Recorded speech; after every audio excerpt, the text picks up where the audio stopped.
Hi hello నమస్తే welcome to India's largest digital media Suman TV. ఈరోజు మనతో పాటు స్టూడియోలో రెడీగా ఉన్నారు సుశ్రుత ఆయుర్వేద హాస్పిటల్ డాక్టర్ జీవి పూర్ణచంద్ గారు. మరి ఉసిరి చేసే మేలుల గురించి, హెల్త్ ప్రయోజనాల గురించి ఈరోజు డాక్టర్ గారిని అడిగి తెలుసుకుందాం.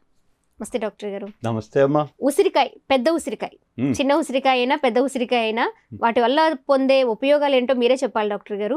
మరి ఉసిరికాయ వల్ల మనకి ఎలాంటి హెల్త్ బెనిఫిట్స్ ఉన్నాయి? హెయిర్ బాగుంటుందని, స్కిన్ బాగుంటుందని చెప్తూ ఉంటారు, కానీ ఇంకా దాని నుంచి ఎలాంటి ఆరోగ్య ప్రయోజనాలు పొందుకోవచ్చో మీ మాటల్లో. ఉసిరి అనగానే దాంట్లో 2 అక్షరాలు ప్రధానంగా కనిపిస్తున్నాయి, సిరి అని. ఓ ఓకే. ఏదో ఉంది దాంట్లో. అవును, రిచ్నెస్. సిరి అంటే సిరి అనగానే అంతే కదా, రిచ్నెస్ ఉన్నది. అంతవరకు అర్థం చేసుకుందాం మనం. ఓకే, ఏమిటి రిచ్నెస్? దీనికి చాలా అందమైన పేరు ఉంది సంస్కృతంలో ఉసిరికాయకి. అంటే ఆమలకి అందరికీ తెలిసిందే. అంతకంటే అందమైన పేరు ఏమిటంటే ధాత్రి. అంటే మొత్తం భూమి, ఈ భూమికి ఉన్నటువంటి పేరే ఉసిరికాయ. ఉసిరికి కూడా ఉంది, ధాత్రి అంటాం అన్నమాట. అంటే ఇది అంత బాధ్యతల్ని భరిస్తూ మనకి మేలు చేసేటువంటి, మనకి సిరి సంపదలు, ఆరోగ్య సంపదల్ని ఇచ్చేటువంటిది అని మనం దీన్ని అర్థం చేసుకున్నాం. అంటే దాన్ని అలా విశ్లేషించుకున్నప్పుడు దాని ప్రాముఖ్యత మనకు అర్థమవుతుంది. లేకపోతే ఏమవుతుందంటే ఆ ఉసిరికాయ ఏదో పచ్చడి పెట్టుకుంటారు, అంతకంటే ఏముంది అందులో, అంతే కదా. ఆ పచ్చడి కూడా అదేదో జబ్బు పడ్డ వాళ్ళు తినేది అని చెప్పని చాలా మంది తినరు. దానికి మళ్ళీ 100 ఆంక్షలు. ఆదివారం తినకూడదు, రాత్రిపూట తినకూడదు, ఇలాంటి కొన్ని ఆంక్షలు. ఇవన్నీ కూడా మనకి ఏమవుతున్నాయంటే ఉసిరికాయని మనకు దూరం చేస్తున్నాయి. అలా కాకుండా ఉసిరికాయని సద్వినియోగం చేసుకోవడం ఎట్లా అంటే, మనం ఉసిరికాయని మనం ఓన్ చేసుకోవాలి. ఎందుకంటే that is native to India. భారతదేశపు స్వంత ఆహార ద్రవ్యం ఉసిరికాయ. దీనికి ఉసిరి అనగానే వెంటనే మనకు గుర్తుకొచ్చేటువంటిది హెయిర్. అందులో సందేహం ఏమీ లేదు. ఆయుర్వేద ఫార్ములాలు మొత్తం అన్నిటికన్నా ఎక్కువ పాపులర్ అయింది ఉసిరికాయతో చేసినటువంటి తైలం, తల నూనె. అందువలన ఉసిరికి జుట్టు పెరగడానికి ఒక అవినాభావ సంబంధం ఉంది. అంతగా ఐడెంటిఫై అయిన ద్రవ్యం మనకి ఇంకొకటి కనిపించదు అనమాట. కానీ ఇది కేవలం జుట్టుతోనే ముడిపెట్టక్కర్లేదు. మనకి మన శరీరంలో సమస్తమైన ధాతువులను పెంచి పోషించేందుకు అవకాశం ఉన్నటువంటిది ఉసిరికాయ. మామూలుగా మనకేంటంటే రసాయనం అన్న మాట ఉంది. ఈ రసాయనం అన్న మాట మనకేంటి కెమికల్ అన్న అర్థంలో మనం వాడుతున్నాం. అది ఎవరు పుట్టించారో తెలియదు. కెమికల్ అన్న ఇంగ్లీషు మాటకి రసాయనము అనేది సరైనటువంటి ట్రాన్స్లేషన్ కాదు. ఇక్కడ రసాయనము అని చెప్పినంటే మనం 7 ధాతువులు, రసరక్త మాంస మజ్జ అస్థి శుక్రధాతువులు ఉన్నాయి కదా. ఈ 7 ధాతువులు రసాది ధాతువులు. ఈ 7 ధాతువుల్ని పెంచి పోషించేటువంటిది కాబట్టి ఇక్కడ రసము అంటే రసరక్తాది ధాతువులు అనమాట. ఈ ధాతువులతో కలిసి తిరిగేది అనమాట ఇది. అంటే రాముడు చుట్టూ తిరుగుతుంది కాబట్టి కథ రామాయణం అయింది. అలాగే ఈ రసాది ధాతువులతో కలిపి తిరుగుతుంది కాబట్టి ఇది రసాయనం అయింది. అంటే ధాతువులను పెంచి పోషించేదాన్ని రసాయనం అంటారు, అంతేగాని కెమికల్ కాదు. సో ఉసిరికాయ గొప్ప రసాయనము. అనగా సమస్తమైన శరీర ధాతువుల్ని, అంటే రక్తము, మాంసము, మేధస్సు అంటే కొవ్వు, అలాగే ఎముక లోపల ఉండేటువంటి మజ్జ, మూలుగా, ఇట్లా సమస్తమైన ధాతువులన్నిటినీ కూడా పెంచి పోషించేదాన్ని రసాయనం అంటారు. సో రసాయనాలలో ఉత్తమమైనది ఉసిరికాయ. కాబట్టి ఇది చెయ్యింది ఏముంది, అంత మేలే కదా చేసేది. అది ధాతువులు పెంచి పోషిస్తోంది అంటే అన్ని ధాతువుల వల్లే. శరీరంలో ఉండే కంటి చూపు దగ్గర నుంచి శరీరం ప్రతిదీ కూడా ఒక అడుగు ముందుకు వేసిందంటే దానికి కారణం శరీరంలో ఉండేటువంటి ధాతువులే కదా. ఈ ధాతువులు పెంచి పోషించే దానివల్ల సమస్తమైనటువంటి బాడీ యాక్టివిటీ అంతా కూడా చాలా వర్ధిల్లుతుంది, బాగా యాక్టివ్గా ఉంటుంది, యాక్టివ్గా అయ్యేలాగా చేస్తుంది.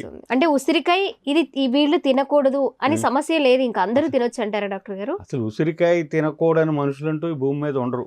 ఏదన్నా ఎప్పుడన్నా ఏ చంద్రమండలంలో ఏదో ఇంకేదైనా మండలం నుంచి వచ్చిన వాళ్ళకి అయితే చెప్పలేం కానీ ఓకే ఉసిరికాయ తినకూడని వారు లేరు. ఓకే ఉసిరికాయ ఈ జబ్బులో పెట్టకూడదు అనేటువంటి జబ్బులేమీ లేవు. ఎందుకంటే ఇది 3 దోషాలని కూడా సమస్తమైన దోషాలని ఇది అదుపు చేస్తుంది. తగ్గిన వాటిని పెంచుతుంది, పెరిగిపోయిన వాటిని తగ్గిస్తుంది, సమాన స్థితికి తీసుకొస్తుంది. సో ఇక్కడికి ఒక క్లారిటీ వచ్చేసింది ఉసిరికాయని ఎలా తినాలి. ఉసిరికాయలు దొరికే సీజన్ లో చక్కగా ఉసిరికాయ గింజ తీసేసి గుజ్జు తీసుకుని ఆ గుజ్జుతో మీరు హాయిగా పప్పు వండుకొని మామిడికాయ పప్పులే ఉంటుంది ఉసిరికాయ పప్పు. కానీ పులుపు మొదటిది వెంటనే పులుపు ఉండదు, ఊరిన తర్వాత పులుపు వస్తుంది. మీకు అంత పులుపు రాకపోతే కాస్త నిమ్మకాయ పిండుకోండి, లేదా కాస్త 2 మామిడికాయ ముక్కలు వేసుకోండి, బ్రహ్మాండంగా ఉంటుంది. శుభ్రంగా మిక్సీలో వేసుకొని పచ్చడి చేసుకోండి, హాయిగా ఉంటుంది. ఏదో ఒక కూరలో కలిపి కూరలు చేసుకోండి, అన్నిట్లో తినచ్చు. మనం తినదగిన ఆహార ద్రవ్యం అయినప్పుడు తినడానికే కదా. కాబట్టి చక్కగా ఉసిరికాయని ఆహార ద్రవ్యంగా తీసుకోవచ్చు. ఇది 1. 2 పాకం బట్టి హల్వాలాగా చేసుకోవచ్చు.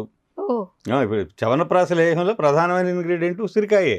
దాని సరైనటువంటి సమాచారం ప్రజలకి మనం అందించకపోవడం మూలాన దాని పట్ల అశ్రద్ధ జరుగుతుంది. కానీ మరి మీరు ఎదురు చూస్తున్నారు, జుట్టు గురించి ఏం చెప్పరేంటి, ఏమిటేమిటో చెప్తున్నారు. మీరు జుట్టు పెరగాలి అంటే ఉసిరికాయ తినాలి కదా. పైన పట్టించడం మాత్రమే కాదు, లోపలికి కూడా పట్టించాలి కదా. అర్థమైందండి? కాబట్టి జుట్టు బాగా పెరగాలంటే, దృఢంగా జుట్టు పెరగాలి అంటే ఉసిరికాయ పచ్చడి తినండి. అందుకని ఉసిరికాయ తేలికగా శరీరానికి వంట పట్టాలంటే దీన్ని అల్లంతో కలిపి తినాలి. పసుపు ఎందుకు తినమంటున్నారండి? పసుపుకి 2 ప్రయోజనాలు ఉన్నాయి, చాలా ప్రయోజనాలు ఉన్నాయి. ఉసిరికాయతో కలపడం వల్ల మేము 2 ప్రయోజనాలు ఆశిస్తున్నాం. మొదటి ప్రయోజనం ఏమిటంటే మొత్తం కిడ్నీ సిస్టమ్, యూరినరీ ట్రాక్ట్ మొత్తం అంతా కూడా స్ట్రెంథెన్ అవుతుంది. 2 షుగర్ వ్యాధి అదుపులోకి వస్తుంది. ఉసిరికాయకి పసుపుకి అవినాభావ సంబంధం. అర్థమైందండి? నిశ అంటే పసుపు, ఆమలకి అంటే ఉసిరికాయ. పసుపు ఉసిరికాయ సమానంగా కలిపి రోజు 1 చెంచాడు గనక తీసుకుంటే షుగర్ వ్యాధి అదుపులో ఉంటుంది. అందుకని దీన్ని నిశామలకి అంటారు. ఈ నిశామలకి ఫార్ములా పేరుతో టాబ్లెట్లు కూడా బజార్లో దొరుకుతాయి. ఆయుర్వేద మందుల షాపుల్లో నిశామలకి టాబ్లెట్ అని అడిగితే ఇస్తారు. 2 బిళ్ళలు పొద్దున సాయంత్రం కనుక వేసుకుంటూ ఉంటే ఉసిరికాయ ఏదైనా ప్రయోజనం నెరవేరుతుంది, షుగర్ వ్యాధి తగ్గుతుంది, కంట్రోల్లో ఉంటుంది. షుగర్ లెవెల్స్ కంట్రోల్ ఉండడానికి రకరకాల ప్రయత్నాలు చేసే కంటే ఉసిరికాయ తినడం వల్ల షుగర్ తో పాటు మిగిలిన ఆరోగ్య ప్రయోజనాలు కూడా పొందుకోవచ్చు కదా. ఇప్పుడు పరిమాణాలు ఉసిరికాయ తినక్కర్లా, రోజు ఉసిరికాయ పచ్చడి కాస్త పసుపు వేసుకుని తినండి చాలా సరిపోయింది అంటున్నాను నేను. పచ్చడిలోనే అంతే కదా, పచ్చట్లోనే ఈక్వల్ గా కలపమంటుంది, అల్లంతో కలిపి తీసుకోమంటున్నాను. అప్పుడు ఉసిరికాయ పసుపు 2 కూడా ఇంకా తేలిగ్గా మన శరీరానికి వంట పడతాయి. ఇది చాలా అద్భుతమైనటువంటి ఫార్ములా అనమాట. షుగర్ వ్యాధి తగ్గడానికి ఉసిరికాయని సద్వినియోగం చేసుకోవటం ఎలా? నేను చెప్పిన ఉపాయం ఏంటంటే చక్కగా మీరు ఉసిరికాయ తొక్కు పచ్చడి లేదా నల్ల పచ్చడి తయారు చేసుకుని వట్టి పెట్టుకుని 1 వారానికి సరిపడి యువతలకి తీసుకుని ఒక కప్పుడు ఉసిరికాయ పచ్చడి, 1 కప్పుడు పసుపు, 1 కప్పుడు అల్లం ముద్ద కలిపేయండి. చక్కగా తాలింపు పెట్టుకోండి, బాగా కొత్తిమీర ముక్కలు 1 ఐరాలన్నీ వేసుకోండి. వాళ్ళకి ఎలా కావాలంటే అలా రెడీ చేసుకోవచ్చు. దాంట్లో మీకు ఏం కావాలో కలుపుకోండి, శుభ్రంగా రుచిగా చేసుకోండి. రోజు అంతా 1 చెంచాడు ఈ ముద్దని అన్నంలో కలుపు, మొదటి ముద్దగా తినాలి. హాయిగా నెయ్యి వేసుకుందానండి, ఏం లేదు, చక్కగా వంట పడుతుంది. ఇది షుగర్ వ్యాధి అదుపు చేసుకోవడానికి ఉత్తమ మార్గము. జీర్ణకోశ వ్యాధులను అదుపు చేసుకోవడానికి ఉత్తమ మార్గము. అమీబియాసిస్ లాంటి పేగుల్లో వచ్చేటువంటి ఇన్ఫెక్షన్స్ వగైరాలు ఇట్లాంటి వాటిని కంట్రోల్ చేసుకోవడానికి ఉత్తమమైనటువంటి మార్గము. వాత వ్యాధుల్లో చాలా బాగా పనిచేస్తుంది, మానసికమైన వ్యాధుల్లో ఉత్తమంగా పనిచేస్తుంది. ఆ రక్తహీనతని బాగా తగ్గింది, ధాతువులన్నింటినీ పెంచుతుంది కదా. శుష్కించిపోయే వాళ్ళకి మళ్ళీ చక్కగా పుష్టి కలిగేలాగా చేస్తుంది. అర్థమైందండి? సృష్టించిపోయే శరీరాన్నే బాగు చేస్తున్నప్పుడు ఊడిపోయే జుట్టుని ఎందుకు బాగు చేయండి? కరెక్టే సార్. సో జుట్టు ఊడకుండా ఉండాలంటే ఉసిరికాయ పచ్చడి తినడం అనేది అలవాటు చేసుకోండి. సరే, ఇప్పుడు కూడా కొన్ని ఉసిరికాయలు కనిపిస్తున్నాయి మనకు అక్కడక్కడ. అవునండి, కొన్ని ప్రాంతాల్లో ఇతర ప్రాంతాల నుంచి వచ్చినవి అనమాట. అవి మంచివే అంటారా సార్? ఎందుకు మంచిది? ఉసిరికాయ ఉసిరికాయ ఎప్పుడు దొరికినా సరే కూడా. సో ఇప్పుడు ఉసిరికాయ రసాన్ని తలకి బాగా పట్టించి వెంట్రుకలు మృదువు అవుతాయి, వెంట్రుకలు త్వరగా నల్లబడతాయి, నల్లబడటానికి దోహదపడతాయి. తర్వాత ఏమో హెయిర్ గ్రోత్ బాగా రావడానికి, కుదుళ్ళు గట్టిపడటానికి ఉసిరికాయ రసం బాగా ఉపయోగపడుతుంది. ఈ ఉసిరికాయ రసంలో కరివేపాకు కలుపుకోవటము, లేకపోతే భృంగరాజ అంటే గుంటకలగరాకు లాంటివి కలుపుకోవడం, ఇట్లాంటివి కూడా మనం నీలిమందు చెట్టు ఆకు ఓకే అది కూడా బాగా త్వరగా నల్లబడేలాగా చేస్తుంది. అసలు ఇదంతా ఎందుకు? నీలి భృంగామలక తైలము పేరుతో ఆయుర్వేద మందుల షాపుల్లో దొరుకుతుంది. నీలి అంటే నీలి మందు చెట్టు ఆకు, భృంగ అంటే భృంగరాజు అంటే గుంటకలగరాకు, ఆమలక అంటే ఉసిరికాయ.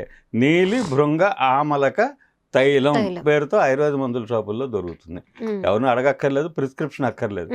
ఆయుర్వేద మందుల షాపుకి వెళ్ళి ఇది ఉందా అని అడిగి అది ఉంటే కొనుక్కొని చక్కగా తలకి రాసుకుని చేయాలి. ఉసిరికాయ వల్ల ఎన్ని బెనిఫిట్స్ ఉన్నాయి. హెయిర్ అయిపోయింది, డయాబెటీస్ అయిపోయింది, ఇంకా ప్రేగుల్ని మంచిది, రక్త పుష్టి ఇస్తుంది, దేహ పుష్టి ఇస్తుంది, జీవకణాలను పెంచుతుంది. పిల్లలు సంతానం లేని వాళ్ళకి ఆ జీవకణాలు, పురుషుల్లోని జీవకణాలు చచ్చిపోతున్నాయి అని చెప్పనంటే ఇదిగా ఉసిరికాయ బాగా మేలు చేస్తుంది. యవ్వనాన్ని ఇస్తుంది అన్నారు మీరు. అసలు ఇది ప్రధానమైనటువంటి అవును, డయాబెటీస్, ఈ యవ్వనము ప్లస్ హెయిర్ ఇవన్నీ కూడా చాలా ముఖ్యమైనవి సార్. అందరికీ చాలా వ్యాలిడ్ పాయింట్స్ ఇప్పుడు మనం మాట్లాడుకున్నామని. ఉసిరికాయే కదా అని చాలా చులకనగా తీసి పడేస్తూ ఉంటారు. మీరు అన్నట్లు అసలు పచ్చళ్ళు పట్టుకోవడమే మానేశారు. దొరికితే ఏదో అలా, అది కూడా రేర్గా కొంతమంది మీలాగా కొంచెం దానికి ఉన్న ప్రయోజనాలు తెలుసుకొని వాడుకోవడమే తప్ప ఈ జనరేషన్లో ఉన్న వాళ్ళకైతే అసలు ఉసిరికాయ గురించి తెలియదు అనుకోండి సార్. మేబీ అలాంటి ఉసిరికాయ గురించి ఈరోజు మనం చాలా గొప్పగా మాట్లాడుకున్నాం. అంత గొప్ప ఉసిరికాయ మనం మాట్లాడుకున్నది మేబీ చాలా తక్కువ అనుకుంటా, టైం లిమిట్ మనకు కొంచెం ఉంది కాబట్టి. మరి ఇన్ని వాల్యుబుల్ పాయింట్స్ మాట్లాడినందుకు చాలా థ్యాంక్స్ సార్. ఉసిరికాయ గురించి మాకు మరొకసారి వివరించినందుకు.